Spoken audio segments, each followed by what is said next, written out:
Oh, because I think you're an idiot too, man. I believe most people dislike this film. You don't think the Vatican has secret agent nuns? A little. It made it more bearable, I suppose.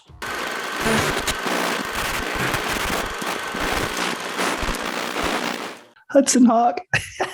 The 1991 Bruce Willis classic, starring Bruce Willis, Danny Aiello, Andie MacDowell, James Coburn, Richard E. Grant, Sandra Bernhardt, and more. So a nice long list of well-known, talented actors get together in an exciting adventure.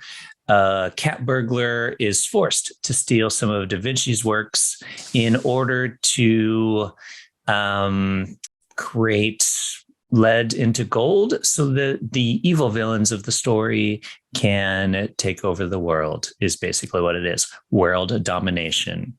It's a slapstick comedy. It's not well liked in general. I believe most people dislike this film. No, it's one of those razzie. It won 3 razzies, nominated for another 3. And one of them was like worst actor, worst picture. Like it got the big razzies. Like it's like one of the Razzie Raspberry Award, Golden Raspberry Award, like big time up there.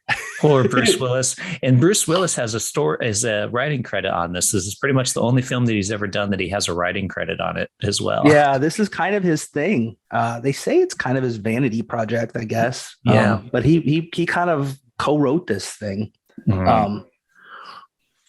I don't know, man. What do you I don't even know what to think about it. So, it's like I actually didn't see this movie. I know all about it because it was kind of famous for being kind of Bruce Willis's Waterworld.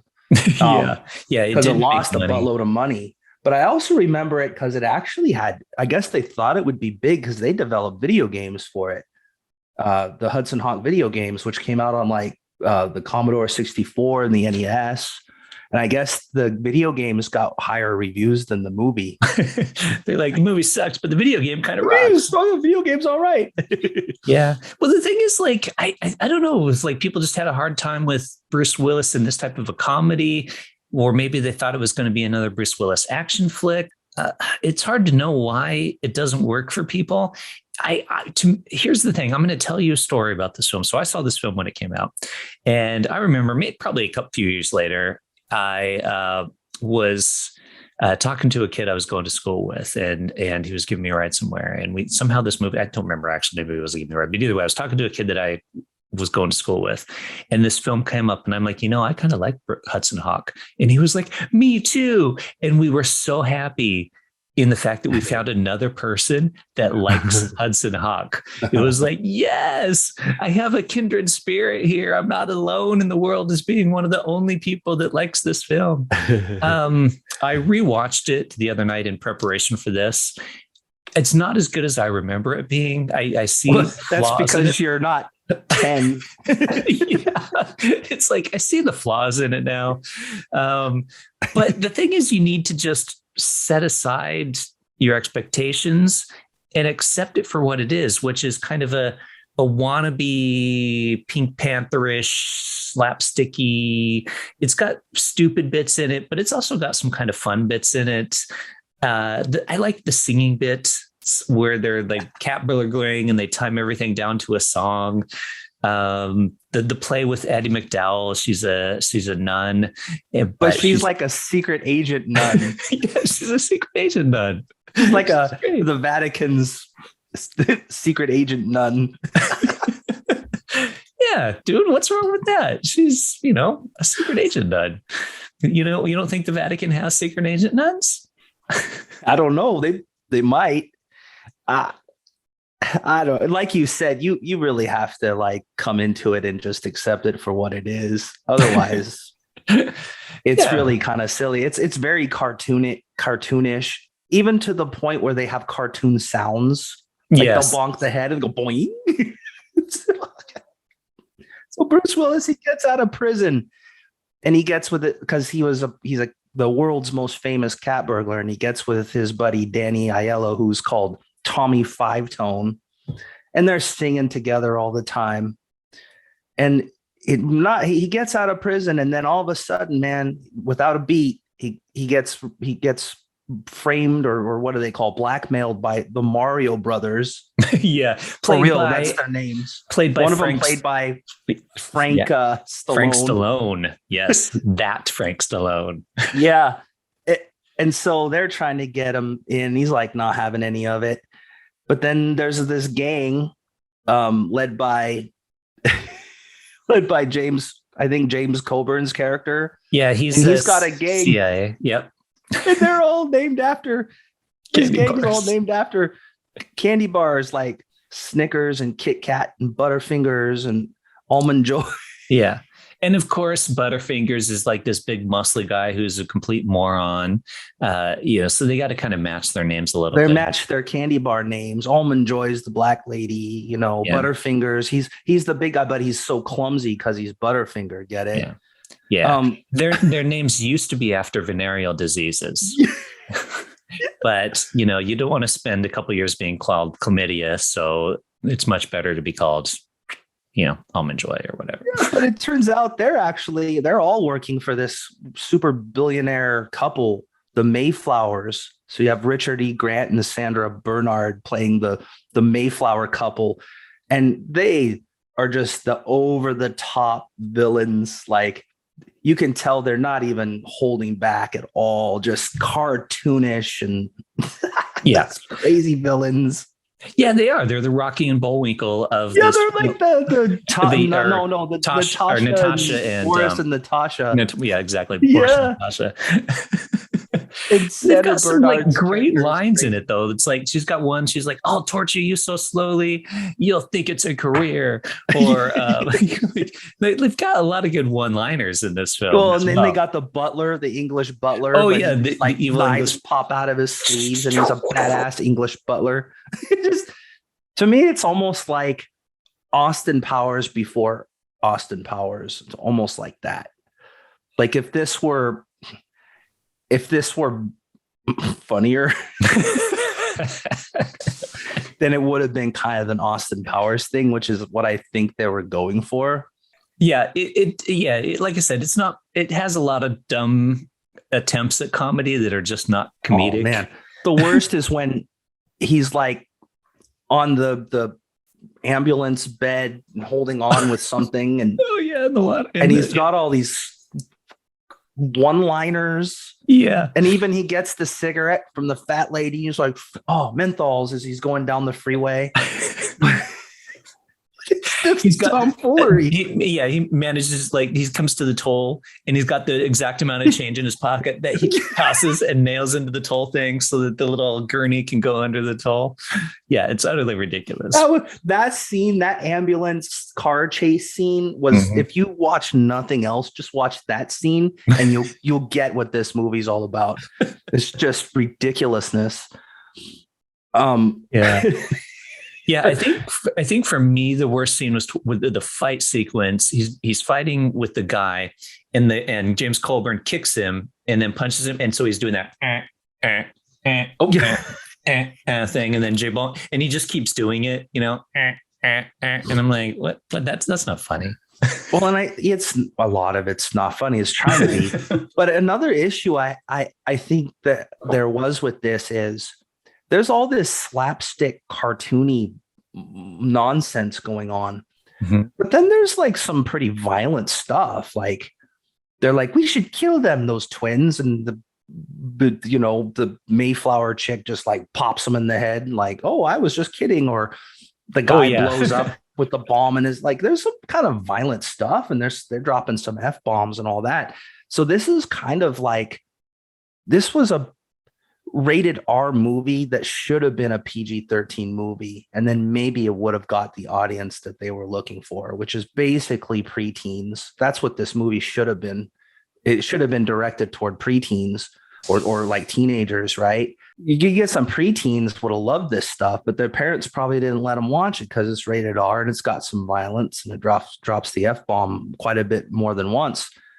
So I think they kind of misjudged that. Where, hey, if you would have toned down the violence and the language, you probably might have had a fairly successful movie. Then, I mean, it could have been more of a what the hell's his name? I can't think of his name. It was kind of like a Rambo spoof. Oh, like a Hot Shots? Hot Shots with Charlie Sheen. With Charlie Sheen, exactly. Yeah, it could have been kind of like a Hot Shots, right? Yeah, because that, which was successful, if I'm not mistaken. I'm pretty sure it was too. They made a sequel, so it must have been. But that's the thing. So that had comedy and action, but it was going for, I think, that preteen audience that you're talking about, that kind of slapsticky, just ridiculous comedy. Yeah, so I think this was kind of misjudged in the R rating, because they really should have gone more for that preteen PG-13 audience. And then I don't know if that would have helped, because this wasn't, I'm sorry, this wasn't as funny as Hot Shots or any of those other kind of spoofs. Yeah, I mean, it's no Austin Powers or I don't see, to me, Hot Shots is too far to the spoof side to where it loses its funny. I'm not a fan of those movies that are like, you know, I'm going to make fun of another movie by turning it into kind of a slapsticky, like the ones that they did of the Scream movies as well. Yeah, all those kind of, yeah, those are a little overboard. This was just trying to be a action comedy. Yeah, that's exactly what it was. It was an action comedy. You're right. Probably didn't necessarily need all the violence in it. And some of the comedy could have been funny. But I'm still going with, they got some good one-liners in there. Yeah, it does for sure. I don't know. I've never seen this movie, probably because it got such hate that I didn't watch it, or maybe I didn't, or maybe it was rated R. Not that I watched rated R movies back then, but I don't know. I never saw it, and I saw it now. And it's interesting, like you say, and I was going in like we go into these movies where they say, yeah, these are Razzie Award winning monstrosities that you should hate. And you and I always go in to these, we're like, okay, open mind, what, maybe try to appreciate it for what it is. Yeah. And so I did that. So I think I enjoyed it a little more than I would have if we weren't doing this Overlooked episode.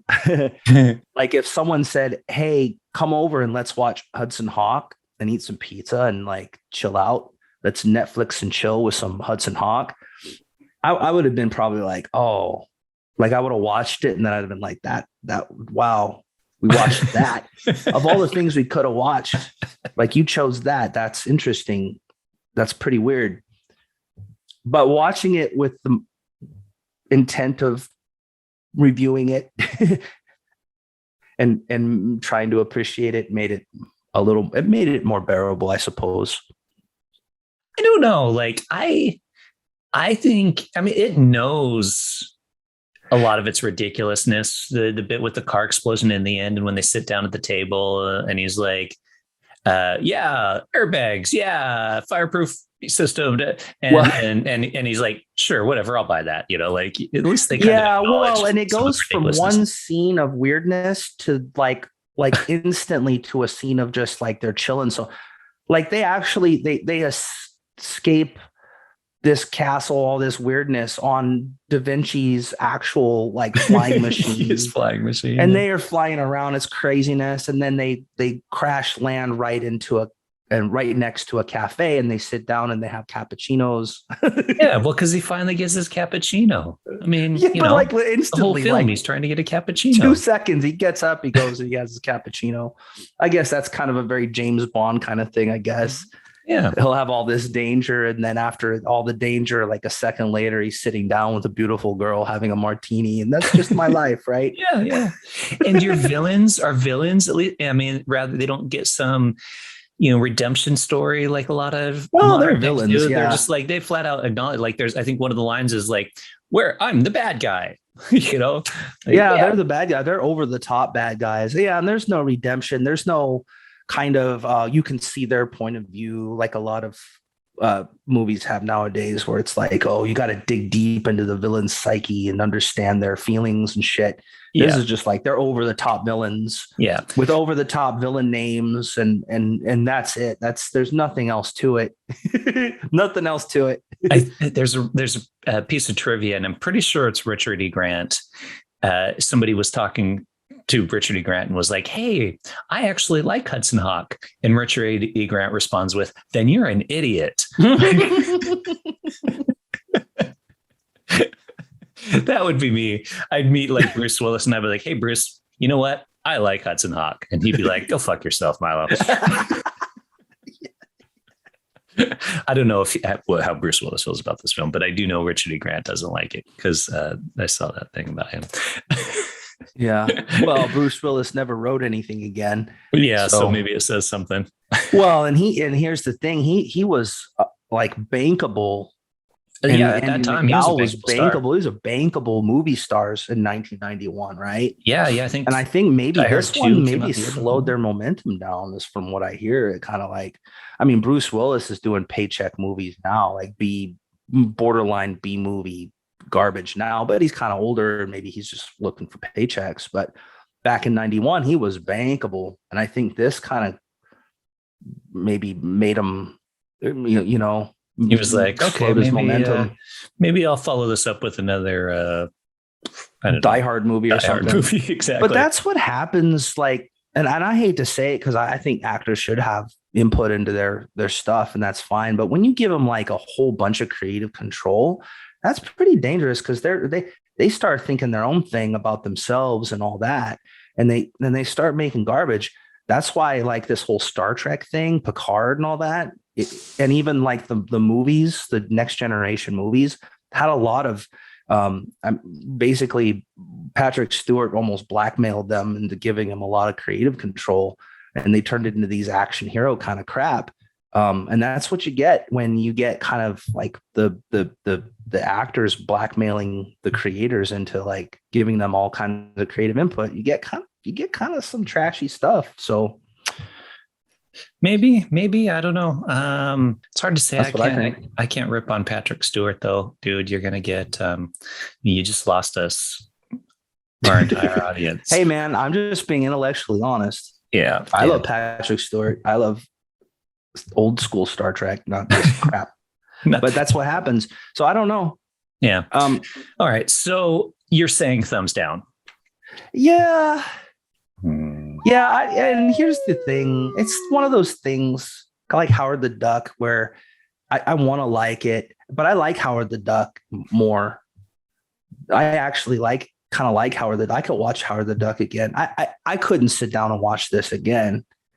That's why I gotta give it a thumbs down because I appreciate the effort. I understand what they're trying to do, and there were a couple good one-liners, but it just kind of failed in what they were trying to do. I think it wasn't that funny. The action was okay, but it was just, I don't know. There's a reason it won Razzies. This one I think is justifiable in winning as Razzies. It's not good, dude. I don't think it's good. How about you? I'm going to have to disagree, Jamie. This is a Bruce Willis classic, and I'm giving it an enthusiastic thumbs up. This isn't even just a soft thumbs up. I'm going Hudson Hawk all the way, baby. All the way. Whoa. Yep, indeed. Wow. So what are the main points? So what are your main justifications? I think you're an idiot too, man. That might be true. That might be true indeed. I thought you were smart, but now I'm questioning. So I think I agree. It's not perfect. It's certainly no Austin Powers or any of those types of movies. But I think if you appreciate it for what it is, which is just a cheesy action comedy, you're right. Cut a little bit of the violence out, cut some of the stupid jokes out, and I think you've got a better movie. But I think the one-liners work. I think there's a lot of good one-liners in there. I like the fact that he's just trying to get his damn cappuccino and keeps getting screwed over and forced to do all the stuff. He's got hair, so it was back in the Bruce Willis hair days. I like the Dude, dynamic. now you're grasping at straws, brother. I like the dynamic between Bruce Willis and Danny Aiello's character. I think they play off of each other really well. I like Andie MacDowell in it. I think she's great. She does a great job of playing sexy nun. The over the top villains are fun to me because they're just so ridiculously over the top that I appreciate that about them. And it's just like, yeah, let them be freaking batshit crazy over the top villains. Like I think it works as just a cheesy, mindless action comedy. All right. I'm standing by it. I am standing by it. If you say so. I'll give you this. I maybe appreciated it more just kind of watching it and trying to enjoy it than I would have if I wouldn't have done that. So I'll give you that. All right. And is it worthy of the hate? Yeah. Maybe, but maybe not though. How about this? For people who do like it, it's okay to like it. So I don't think you're an idiot. I think there's a valid reason to like it if you do. So how about that? Does that sound good? That's good enough for me. That's good enough. I'll accept it.